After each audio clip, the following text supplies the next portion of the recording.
गोंडा से हैं मिश्रा जी, स्वागत है आपका। Hello madam. जी सर, बताइए, सवाल करिए सर, और टीवी का प्लीज़ वॉल्यूम कम कर दीजिए।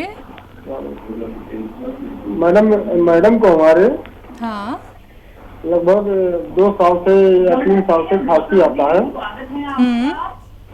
और मैडम इनका एक तो है, एक चिल्ला है तुम्हारा, लगभग 30 या 32 साल की है मैडम। ठीक है। और इनको खांसी, जब सोती है तो सोते समय इनको बहुत प्रॉब्लम होती है खांसी की। जैसे नींद आती है हम्म। वैसे इनको खांसी बहुत आती है मैडम।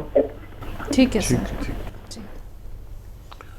तो देखिए, ये गाँवों में अगर कुछ ऐसा इस्तेमाल होता है, वो मच्छर मारने की अगरबत्ती होती ना, ऐसे गोल गोल, एक बिल्ली छाप, कछुआ छाप, ये वो अगर जलाते हैं तो वो बंद कर दीजिए जलाना, उससे हम रोगी हो जाते हैं।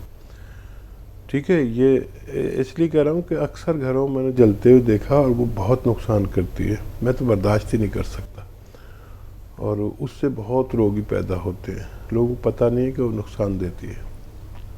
एक तो ये, दूसरा अगर उसके बावजूद भी रहे तो मेरा एक नुस्खा बड़ा मशहूर है और वो कामयाब भी है, घरेलू नुस्खा है। सपिस्तान, उन्नाब, अलसी 100 ग्राम खरीदें। सपिस्तान, उन्नाब, अलसी, ये 3 चीज़ें हैं। 100 ग्राम लें। और एक आपके किचन में है पीपले, या पीपला मूल कहते हैं हिंदी में, तो ये ले 30 ग्राम, इनको पाउडर बनाएं, सफ़ू बच जाए तो 1 चम्मच सुबह खाली पेट ही न दिया करें गर्म पानी के साथ, और 1 चम्मच रात को सोते समय भी खाने के बाद दिया करें। सोते समय गर्म पानी पीना अच्छा है, इस पर पानी से दे आपकी पत्नी का अच्छा होना मुमकिन है।